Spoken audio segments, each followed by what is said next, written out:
verano y no hay agua, entonces ahí se dirige la música. No sé cómo funciona la Porque de vez en cuando no siempre.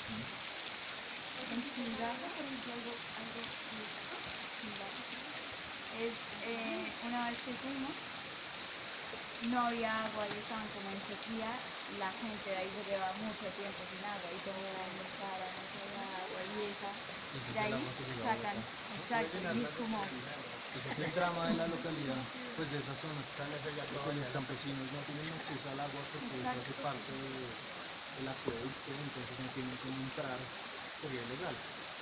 Y el acueducto local, pues no tiene la capacidad.